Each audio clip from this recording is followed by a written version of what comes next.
안녕하세요, 글로벌토스 원선웅입니다. 오늘 소개해드릴 차량은요 6세대 포드 익스플로러의 플러그인 하이브리드 모델입니다. 외관 디자인이라든지 실내 공간에서는 변화가 없지만요, 이제 플러그인 하이브리드 파워트레인을 탑재하면서 동력 성능이라든지 아니면 효율성 측면에서 얼마나 좀 개선을 이뤘는지 이 부분으로 좀 집중적으로 소개를 해드리도록 하겠습니다.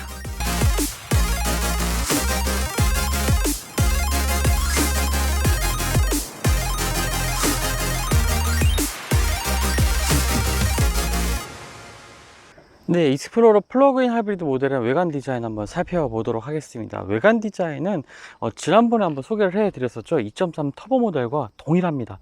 변한 부분이 정말 하나도 없거든요. 그래서 외관에서의 차이는 이 차량 후면부에 있는 이 로고, 플러그인 하이브리드 로고 빼면은 기존의 2.3 모델과 동일하다고 생각하시면 되겠습니다. 일단 뭐 전면부 디자인 같은 경우에도 특징 그래도 몇 가지만 좀 소개를 해 드리자면요, 이제 기존 모델과 이제 5세대 모델과는 다르게 이제 6세대 모델로 진화하면서 이 라디에이터 그릴과 이제 헤드램프가 연결되어 있는 이러한 한 면으로 된 커넥티드 디자인을 좀 보여주고 있습니다. 그리고 그 하부 쪽으로는 이제 주행 보조 시스템을 위한 센서가 위치해 있는 부분도 확인을 할 수가 있고요. 차량의 측면부로 보면은 역시나 뭐 국내 시장에서는 이제 대형 SUV 축에 속하지만 이제 미국 시장에서는 중형 SUV급이죠. 하지만 굉장히 좀 긴 차체 전장과 그 다음에 높이를 가지고 있는 국내 시장에서는 대형 SUV로 불리는 차종입니다. 그렇다 보니까 이 외관이 굉장히 좀 웅장한 느낌을 좀 보여주고 있죠. 아래쪽에 타이어 같은 경우에 보면요, 이제 20인치 타이어가 장착이 되어 있습니다. 미쉐린 프라이머시 올 시즌 타이어가 탑재가 되어 있고요. 20인치 타이어입니다.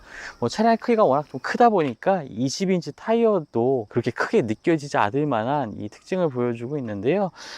아쉬운 점이라면요, 이제 제가 이제 시승을 위해서 이곳까지 좀 이동을 하면서 좀 주행을 해봤는데 이 타이어에 대한 아쉬움이 조금 가장 크게 느껴졌습니다. 이따가 또 주행할 때도 말씀드리겠는데, 이 전동화 모델 같은 경우에는 타이어 같은 경우에 뭐 접지력으로 좀 향상된 그런 OEM 타이어를 장착하는 경우가 많은데요, 지금의 2.3 모델과 동일한 이 타이어가 장착이 되어 있습니다.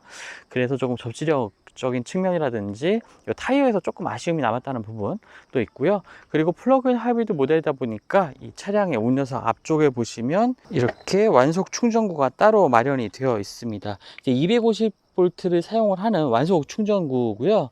이제 충전을 하는 경우에는 이쪽에 이제 그러니까 하얀색 불이 먼저 들어와 있고, 지금 보시면 이 인디케이터 색상을 통해서도 이 충전 상태를 확인할 수 있도록 표시가 되어 있습니다.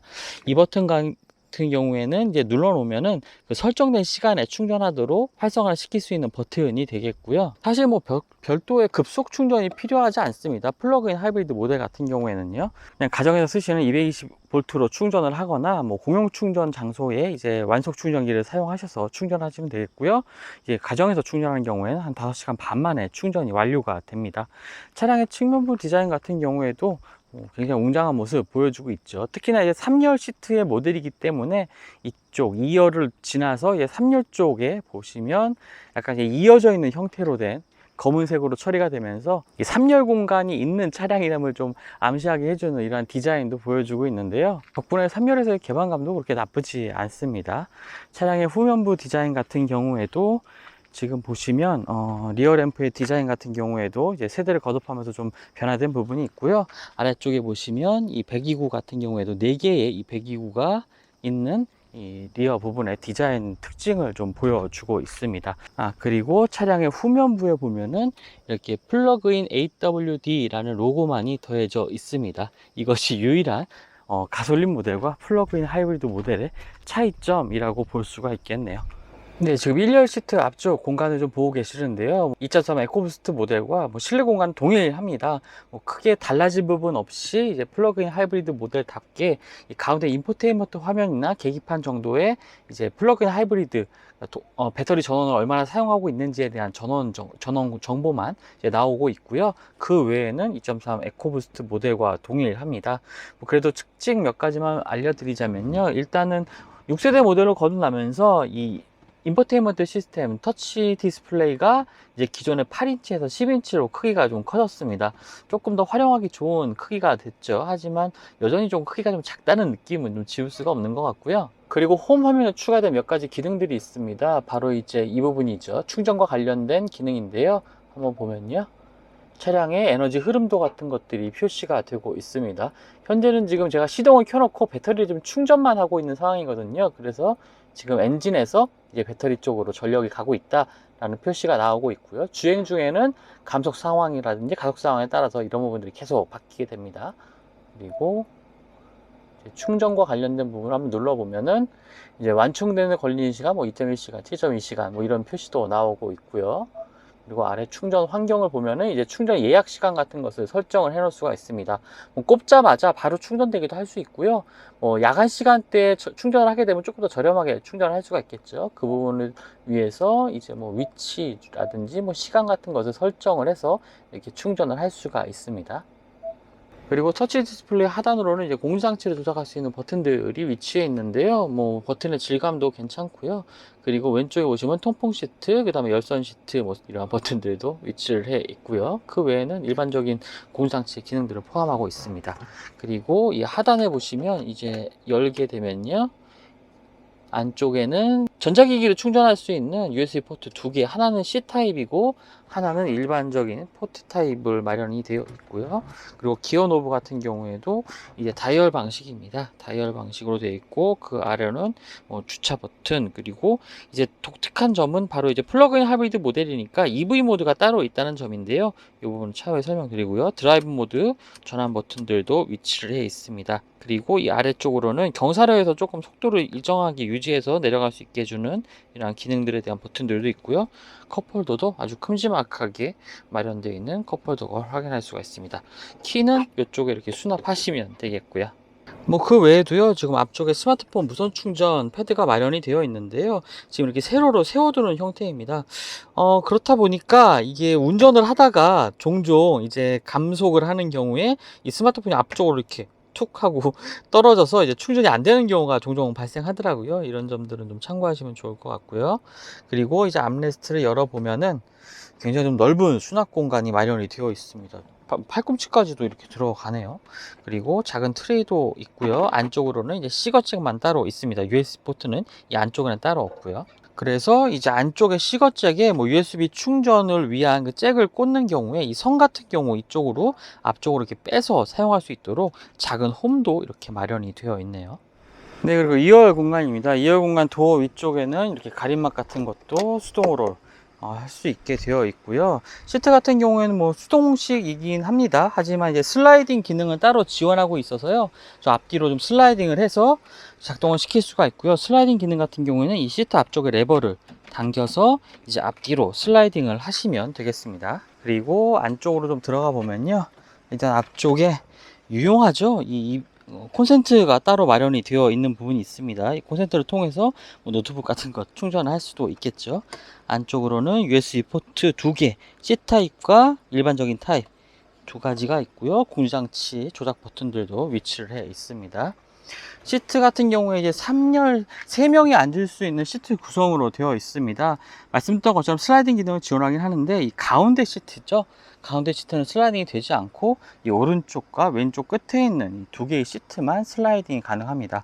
그리고 이지 엔트리 기능도 지원을 해서요, 이제 3열로 들어가기 조금 더 편하게 하고 있는데요, 이렇게 레버를 당겨서 앞으로 밀게 되면 시트가 앞쪽으로 좀 슬라이딩이 되고, 이제 이 부분을 밟고서 아래쪽 부분을 밟고서 이제 3열로 진입을 하면 되겠습니다. 이 발판이 있는 것도 상당히 조금 재미있는 부분이네요. 좀 안쪽이 오염되는 것도 막을 수 있고, 이 3열로 갈 때 조금 더 힘을 좀 덜 들이고 갈 수 있는 부분이 될 것 같습니다. 그리고 3열 공간 같은 경우에도 보시면 아시겠지만 뭐 그렇게 여유가 있는 편은 아닙니다. 좀 무릎이 살짝 닿는 이러한 공간인데요, 성인들이 뭐 장시간 이동하기에는 조금 어렵지 않을까 싶은 이러한 공간을 보여주고 있습니다. 한번 탑승을 해보죠. 3열 공간으로 앉아보면은 지금 이 무릎 공간 같은 경우에 주먹이 거의 안 닿습니다. 뭐 들어갈 수가 없습니다. 바로 지금 제가 키가 170 정도인데요, 시트에 앉았을 때 이제 앞쪽 시트에 완전히 무릎이 닿는 형태로 되어 있고요. 그리고 좌우에는 이제 컵홀더와 작은 수납 공간 같은 것들이 이렇게 마련이 되어 있습니다. 그래도 3열에서의 개방감이 그렇게 뭐 나쁘진 않습니다. 지금 좌우로 쿼터 글라스가 굉장히 좀 넓은 크기로 되어 있기 때문에 뭐 나름 개방감이 나쁘지도 않고, 또 파노라믹 선루프가 좀 적용이 되어 있죠. 2열까지의 개방감이 굉장히 좀 탁월합니다. 3열까지도 이게 차광이, 빛이 조금 어느 정도 좀 들어오는 그러한 형태로 되어 있어서요, 3열의 쓰임새가 뭐 그렇게 나쁘지는 않습니다. 하지만 뭐 최근에 소개해드렸었죠, 카니발 같은 그런 넓은 공간은 아니니까요, 이런 점들은 참고하시면 좋을 것 같습니다. 자, 적재 공간도 한번 살펴보겠습니다. 일단은 이렇게 키를 가지고 있는 상태에서요, 차량의 뒤쪽에 서서 아래쪽으로 이제 킥 하게 되면 자동으로 이제 문이 열리는 시스템도 적용이 되어 있어서 편리하게 사용할 수 있을 것 같고요. 지금 3열이 좀 모두 펴져 있는 상태입니다. 다행히도 전동식으로 이제 3열 시트를 접을 수 있는 기능이 마련이 되어 있거든요. 지금 이 트렁크 오른쪽에 보시면 LR, LR 이런 식으로 좀 구분이 되어 있는데, 시트를 모두 접을 때는 이 버튼을 눌러 주시면 됩니다. 그러는 경우에 이렇게 지금 시트가 접히고 있고요. 그리고 한쪽만 여는 경우에는 이제 오른쪽 같은 경우는 R 버튼을 눌러 주시면 이렇게 오른쪽만 열리게 됩니다. 모두 한번 열어보면요, 네, 이런 식으로 펼 수가 있고요. 뭐 수납 공간 자체가 굉장히 좀 여유가 있습니다. 지금 보시는 것처럼 이 바닥 적재함 하단에 이렇게 트레이를 열게 되면은 안쪽에 수납 공간도 확인을 할 수가 있고요. 그리고 이쪽만 열어봐도 이런 식으로 여유 있는 공간을, 수납 공간을 확인을 할 수가 있습니다. 지금 이 부분 같은 경우에는 완속 충전기가 마련이 되어 있거든요. 가정에 220V에 꽂아서 충전할 수 있는 완속 충전 케이블도 마련이 되어 있고요. 이 아래쪽까지 한번 열어보게 되면은 임시 템퍼러리 타이어가 마련이 되어 있습니다. 이 부분에 지금 이 적재함 하단 부분에 보시면 이 하얀 부분 있죠? 이 부분들이 이제 차음재입니다. 스펀지 같은 차음재가 좀 붙어 있는데, 이런 것들을 통해서 좀 소음을, 실내로 들어오는 소음을 좀 줄이고 있는 것 같습니다. 플러그인 하이브리드 모델이긴 하지만 차량이 워낙 전고가 높다 보니까 이 트렁크 공간이 기존의 그 2.3 에코부스트 모델하고 비교했을 때 큰 차이가 나지 않네요. 그리고 이제 시트를 한번 접어 보면요, 시트를 접어보면 이 정도의 공간이 나오고 있습니다. 근데 2열 시트까지 모두 접으면 굉장히 좀 넓은 이 실내 수납 공간까지 확보한 것을 볼 수가 있습니다. 뭐 대형 SUV답게 굉장히 좀 넉넉한 이 안쪽 공간을 확인할 수가 있고요. 사실 이 2열과 3열 사이에 좀 공간이 좀 떠 있긴 합니다. 이 부분 같은 경우에는 만약에 이제 차박을 원하시는 분들이라면 매트를 이렇게 까시는 게 필수가 될 것 같고요. 그리고 뭐 짐을 실을 때 조금 저 부분에서 좀 물건이 작은 물건으로 빠질 수가 있겠지만, 그래도 비교적 뭐 여러 가지 사용하기 편한 이 수납 공간, 적재 공간을 좀 보여주고 있습니다. 적재 용량이 굉장히 좀 넉넉하네요. 네, 지금 이제 엔진룸을 보고 계시는데요. 기존의 이제 2.3 에코부스트 모델을 시승을 하면서 이 엔진룸을 봤을 때는 상당히 좀 공간에 여유가 많았는데, 이 3.0 V6 엔진이 탑재가 됩니다. 최고 출력은 405마력의 엔진이고요. 여기다가 이제 플러그인 하이브리드 파워트레인 때문에 전기 모터의 힘이 더해집니다. 이 전기 모터의 힘이 100마력이 조금 넘는 수치거든요. 하지만 그대로 뭐 더해지는 수치는 아니고, 이 시스템 정화가 출력이 한 480마력 되는 모델이라고 생각을 하시면 됩니다. 상당히 좀 고출력의 엔진에도 불구하고 연비까지도 같이 잡고 있는 바로 이 플러그인 하이브리드 시스템을 탑재를 하고 있어서요, 차량의 무게가 상당히 좀 무거워지긴 했지만 그럼에도 불구하고 연비가 한 12.7로 굉장히 좋습니다. 네, 그럼 지금부터 포드 익스플로러 플러그인 하이브리드 모델의 주행 성능 한번 알아보도록 하겠습니다. 그냥 간단하게 좀 PHEV로 좀 부를게요. 포드 같은 경우에는 올해였죠, 포드 머스탱 마하 2라는 머스탱 EV라고 해서 좀 스타일리시한 스포츠카가 나오지 않을까, 전기 스포츠카가 나오지 않을까 생각했었는데 SUV 모델이 나왔습니다. 이제 마하 2를 시작으로 해서 전동화, 배터리 전기차의 시작을 알렸던 부분이고요. 뭐 여러 가지로 전동화 전략을 위한 뭐 연구 개발이라든지 차량들을 이제 속속 출시할 것으로 보여집니다. 그리고 그 속에 하나가 바로 이제 지금 보고 계시는 익스플로러 플러그인 하이브리드 모델이고요. 플러그인 하이브리드 파워트레인 같은 경우에는 이제 엔진과 전기 모터 두 가지가 결합돼서 움직이는 이 파워트레인입니다. 뭐 그동안에 사실 BMW 5 시리즈 PHEV라든지 벤츠 E클래스 뭐 플러그인 하이브리드 같이 뭐 다양한 플러그인 하이브리드 모델을 뭐 올해 그리고 지난해 말부터 좀 많이 좀 소개를 해드리고 있는데요. 뭐 시스템 자체는 이렇게 구성은 동일합니다. 엔진 같은 경우에는 3.0L V6 엔진이 탑재가 되고요. 이 엔진 같은 경우에도 최고 출력이 400마력을 조금 넘는 수치입니다. 여기다가 이제 전기 모터 같은 경우에 100마력을 조금 넘는 수치의 이 출력을 발휘하는 전기 모터까지 더해져 있거든요. 하지만 단순히 이제 출력이 높은 게 아니라 이 플러그인 하이브리드 모델이다 보니까 연비도 굉장히 좀 좋습니다. 지금 이 차량의 무게가 2.5톤이거든요. 지금 2.3 에코부스트 엔진의 익스플로러 같은 경우에 무게가 2톤을 조금 넘는 수치였습니다. 거의 뭐 한 400kg 이상, 500kg 가까운 무게가 이제 늘어난 거죠.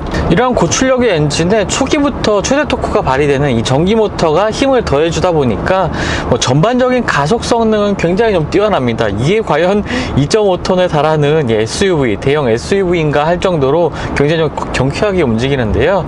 지금 제가 이 EV 모드를 그러니까 자동 모드로 놨습니다. 주행 상황에 따라서 전기 모드로도 주행을 하고 이제 엔진과 전기가 힘을 합쳐서 주행하기도 하는데요. 지금 한 80km 정도의 속도를 주행하고 있는데 여기서 가속을 해보게 되면요. 이 차량의 무게가 확실히 조금 덜 느껴지긴 합니다. 하지만 그래도 가솔린 모델 수준의 가속감을 보여주고 있어요. 뭐 무게가 워낙 무겁다 보니까 이런 것이 어느 정도 좀 상쇄가 되고 맞아떨어지면서 그 정도 성능을 발휘하는 것 같은데요. 지금처럼 이 정속 주행, 즉 90km 정도로 좀 정속 주행을 하고 있는데 이 상황에서는 이제 전기 모드만으로 주행을 합니다. 전기 모터의 힘만으로 주행을 하고 계기판 상에 이제 RPM 회전 게이지가 완전히 0으로 지금 떨어져 있습니다. 지금 전기 모드로 주행을 하다가 이제 가속 페달에 힘을 실으면 바로 이제 엔진이 반응하면서 3000rpm, 4000rpm까지 저 RPM 회전수를 높여가면서 이제 힘을 더해주게 되죠. 덕분에 좀 말씀드렸던 것처럼 굉장히 좀 경쾌하게 주행을 할 수가 있고요. 뭐 추월 가속감이라든지 뭐 고속 주행 시의 이 가속감 이런 것도 굉장히 좀 뛰어납니다. 여기에 연비가 이제 12.7인데요. 복합 연비가 12.7입니다. 굉장히 좀 좋은 수치죠. 여기에 이제 도로 주행, 그러니까 일반적인 시내 주행에서는 전기 모드만으로 주행이 가능하기 때문에요. 연비는 훨씬 더 좋아질 수가 있겠죠. 그만큼 이제 연료를 좀 적게 쓰고 배터리의 힘으로 움직인다는 거니까요. 그래서 오히려 좀 주행거리가 짧고 좀 시내 주행이 많은 분들이라면 아무래도 좀 회생 제동도 도심에서는 조금 더 원활하게 될 수가 있겠고, 도심 주행이 많은 분들이라면 오히려 좀 연비가 이보다도 더 향상될 수가 있습니다. 뭐 대형 SUV 끌면서 이 정도 연비가 나온다면 굉장히 좀 만족스러운 부분이 되겠죠. 배터리 같은 경우에도 이제 가정에서 완속 충전하는 경우에는 한 5시간 반 정도면 충전이 다 완료가 되고요. 뭐 가정에 이제 월박스를 설치를 해서 충전하시는 분들이라면 그보다 더 짧은 시간에 충전을 할 수가 있습니다. 이제 플러그인 하이브리드 모델이 이제 완속 충전만 지원을 하고 있습니다. 물론 그 예외도 있는데요. 뭐 해외 시장에서 판매되고 있는 미쓰비시 아웃랜더 플러그인 하이브리드 모델 같은 경우에는 급속 충전도 지원을 하고 있습니다. 하지만 급속 충전이라고 해서 뭐 플러그인 하이브리드 모델은 그렇게 큰 이점은 없을 것 같습니다. 왜냐하면 배터리가 떨어지면 뭐 주행을 못하는 게 아니라 뭐 엔진을 돌려서 계속 주행을 하면 되는 거니까요. 그런 부분 때문에 그 충전에 대한 부담이 확실히 좀 떨어지게 되고, 그렇다 보니까 뭐 급속 충전이 절대 뭐 필요하지 않은 차량이라고 생각하시면 되겠습니다. 충전이 필요한 경우라면 굳이 충전소를 찾지 않아도 이제 EV 모드를 바꿔서 이제 엔진으로 배터리 충전하는 이 모드로만 바꿔주게 되면은 그냥 일반적인 가솔린 차량처럼 주행을 하게 되는 거죠. 그리고 이제 엔진의 힘으로 배터리를 계속 충전하게 됩니다. 충전하는 동안에는 이제 게이지 상에 작은 아이콘, 충전 아이콘이 좀 표시가 돼서 좀 표시를 하고 있는데요. 주행할 때도 사실 이제 이 차량 같은 경우에 플러그인 하이브리드라는 생각이 굳이 그렇게 많이 들지는 않습니다. 왜냐면 화면에 이렇게 표시되는 부분이 그렇게 다양하게 표시되고 있지는 않거든요. 이제 물론 이제 인포테인먼트 상에서 이제 에너지의 흐름도 같은 것을 확인하게 되면 지금 어떤 상황으로 충전이 되는지는 확인할 수 있지만 뭐 운전자에게 그렇게 적극적으로 이 차가 플러그인 하이브리드다라는 것을 강조하고 있지는 않습니다. 물론 이 플러그인 하이브리드 시스템의 장점, 이제 고출력에 언제든지 좀 스포티한 주행도 즐길 수 있을 만한 고출력에 높은 토크의 차량, 거기다가 연비까지 갖춰진 이런 좋은 시스템이긴 하지만 이 포드 익스플로러 플러그인 하이브리드 같은 경우에 조금 이렇게 장단점이 있는 것 같습니다. 제가 시승차를 처음 받아서 이제 시내 주행을 하고 있었는데요. 처음 받아서 이제 주행을 하는 도중에 이제 전기 모드로만 주행을 하다가 뭐 내연기관이 켜지는 이런 상황이 있었는데, 이러한 일련의 과정, 그러니까 전기 모터에서 내연기관과 힘을 합치거나 아니면 내연기관만 주행하는 이러한 과정들이 기존에 제가 체험했던 그 독일 세단들이 보여줬던 전기 모터와 이제 내연기관을 오가는 이러한 일련의 과정들이 정말 물 흐르듯이 정말 알아챌 수 없을 만큼 부드럽고 깔끔하게 군더더기 없이 이제 이루어졌는데, 익스플로러의 플러그인 하이브리드 시스템 같은 경우에는 그런 점에 있어서는 조금 다소 좀 부족한 점이 있는 것이 좀 확인할 수가 있었습니다. 내연기관이 작동을 시작할 때 그 약간 좀 진동이 전해진다든지, 아니면 때때로 조금 저속에서 뭐 한 20km, 30km 정도에서 차량이 완전히 정체되어 있는 상태에서 뭐 가속을 시작한다거나 저속에서 이렇게 가속 페달, 브레이크 페달을 막 번갈아 가면서 주행하다 보면은 변속기가 조금은 좀 히스테릭하게 반응하는 것도 확인을 할 수가 있었습니다. 좀 10단 자동 변속기가 장착이 되어 있는데요. 뭐 가솔린 모델 시승할 때는 히스테릭한 반응 같은 것을 좀 느낄 수가 없었는데, 오히려 좀 플러그인 하이브리드 모델을 시승할 때는 그런 부분을 아주 가끔이지만 종종 느끼기도 했습니다. 이런 부분에서 좀 아직까지 조금은 더 이제 파워트레인과 변속기의 플러그인 하이브리드 파워트레인과 변속기의 이러한 조합을 조금은 더 다듬을 필요가 있지 않나. 물론 나중에 되면 좀 개선이 이런 부분도 되겠죠. 하지만 이렇게 일반적인 운전자분들이 시승하시면서는 뭐 그렇게 스트레스 받을 정도까지 이렇게 느끼는 부분은 전혀 없을 것 같습니다. 일반 운전자분들에게는 여전히 플러그인 하이브리드는 이 좋은 장점을 가지고 있는 부분이라고 생각합니다. 뭐 전동화로 넘어가는 이러한 과정 속에서 단순하게 이제 전기차 구매는 여전히 뭐 충전에 대한 부담이 있을 수밖에 없겠죠. 그런 부분들에 부담을 느끼는 분들이라면 플러그인 하이브리드가 좀 좋은 선택이 될 것 같고요. 거기다가 이 정도의 크기의 SUV를 좀 가볍게 움직이는 이러한 반응들, 이러한 감흥들이 좀 좋은 궁합이라고 생각이 듭니다. 이렇게 플러그인 하이브리드 모델이 좀 대형 SUV에서는 상당히 좀 좋은 효과를 좀 발휘하고 있는 그런 모습도 확인할 수가 있네요. 거기다 익스플로러 같은 경우에는 이제 오프로드 주행 성능도 어느 정도 좀 확보를 하고 있죠. 이제 주행 모드 같은 경우에 뭐 견인 모드까지 갖춰 놓을 정도로 이제 외부 활동을 즐기시는 분들은 이 익스플로러 많이 선호하시는데요. 여기에 이제 좀 더 큰 힘을 가지고 있는 파워트레인이 탑재가 되면서 견인 능력도 상당히 좀 좋아졌습니다. 물론 이 차량의 견인 능력이라는 게 단순히 출력만 높다고 견인 능력이 좋은 건 아니거든요. 차량이 이 트레일러에, 뒤에 실려 있는 트레일러에 이 누르는 힘, 그 무게를 견딜 수 있느냐가 가장 큰 관건일 텐데요. 뭐 오랫동안 이 오프로드 차량, 뭐 픽업 차량 같은 것을 다뤄온 브랜드이기 때문에 뭐 그런 부분에 있어서는 뭐 염려하지 않으셔도 좋을 것 같습니다. 거기에 노면 상황에 맞게 다양한 주행 모드를 선택을 할 수 있는 것도, 뭐 눈길이라든지 뭐 자갈길 이런 것들을 선택할 수 있는 것도, 익스플로러를 요즘에 이제 외부 활동은 사실 조금 많이 억제해야 되는 상황이긴 하지만 오프로드 주행이라든지 차박 같은 경우 뭐 캠핑 활동들 많이 좀 즐기고 계시잖아요. 그런 상황에서는 정말 좋은 차량 대안이 되지 않을까 이렇게 생각이 됩니다. 확실히 이 미국산 대형 SUV들은 좀 독일의 SUV들 비슷한 크기라든가 아니면 조금 작은 SUV들과 좀 비교를 해보면 확실히 좀 결이 다른 것을 좀 느낄 수가 있습니다. 좀 더 투박하고 거친 느낌은 나긴 하지만 이 기본기가 탄탄한 부분은 인정할 수밖에 없는 부분인 것 같고요. 하지만 좀 더 세련되지 못한 이 주행 질감 같은 경우에는 어떤 분들에게는 조금 좀 단점으로 다가올 수도 있겠죠. 지금 워낙 좀 차고가 높은 차량이다 보니까 이 정속 주행하는 경우, 이 고속 주행 시의 안정성 같은 경우는 좀 마음에 드는 수준이긴 하지만, 와인딩 로드에서 조금 더 코너가 좀 급한 코너를 지날 때면 확실히 차량이 전고 때문에 좀 기우뚱기우뚱 하는 모습을 좀 느낄 수가 있습니다. 좌우 롤이 어느 정도 있는 거고요. 거기다가 이 플러그인 하이브리드 모델 같은 경우에는 차량의 무게가 무겁기 때문에 그 코너에서 그 견딜 수 있는 이 한계치도 상당히 조금 낮아 보입니다.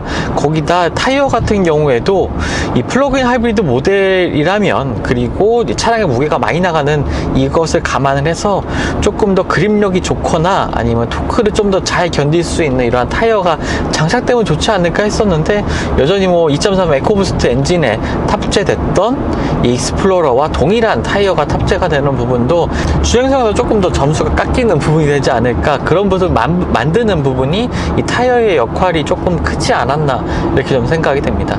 자, 정리를 좀 해보겠습니다. 포드 익스플로러 플러그인 하이브리드 모델, 기존에 이제 2.3 에코부스트 엔진에 탑재했던 익스플로러는 뭐 여유 있는 2열 공간과 그 다음에 나름 또 효율성이 있는 3열 공간, 넓은 실내 공간을 통해서 여러 가지로 좀 쓰임새가 좋은 차량이었죠. 그런 부분들을 고스란히 가져왔습니다. 이 플러그인 하이브리드 모델에서도요. 뭐 플러그인 하이브리드 모델이라고 해서 뭐 차량의 뭐 실내 공간이 좁아진다든가 뭐 적재 공간이 좁아진다든가 하는 그런 것은 전혀 없었습니다. 이러한 여유로운 이 실내 공간을 유지를 하면서도 주행 성능을 높였다는 부분, 그리고 연비 효율성도 높였다는 부분, 이것이 가장 큰 장점이 될 것 같고요. 좀 아쉬운 점들이라면 코너링 시에 차량의 무게를 견딜 수 있는 이 그립력을 가지고 있는 타이어가 좀 미적용됐다는 부분, 그리고 여전히 좀 전고가 높은 차량이다 보니까 이 도심 주행에서 특히 좀 많이 느껴지는 이 앞뒤 노즈 다이브 현상이라고 하죠. 차량이 앞으로 조금 숙여지는 현상이라든지 이 코너링에서 좌우 롤 같은 경우, 이런 것들 때문에 약간 차량의 거동이 조금 더 기우뚱기우뚱 한다는 부분, 이런 부분이 조금 아쉬운 부분이긴 하고, 또 확실히 이전 모델보다 이 실내의 고급감이라든지 소재의 고급감, 그리고 디지털화된 부분, 이런 부분들은 충분히 좀 개선되고 있긴 하지만, 이 국내 출시되는 뭐 경쟁 모델이라고 할 수 있는 뭐 팰리세이드라든지 다른 SUV들보다 조금 실내에서 세련된 이 디지털화된 느낌이 조금 떨어진다는 부분, 이런 부분에서는 좀 아쉬움이 남는 게 맞는 것 같습니다. 네, 지금까지 글로벌 오토스 원선홍이었고요. 저는 또 다음 시승을 통해서 만나 뵙도록 하겠습니다. 감사합니다.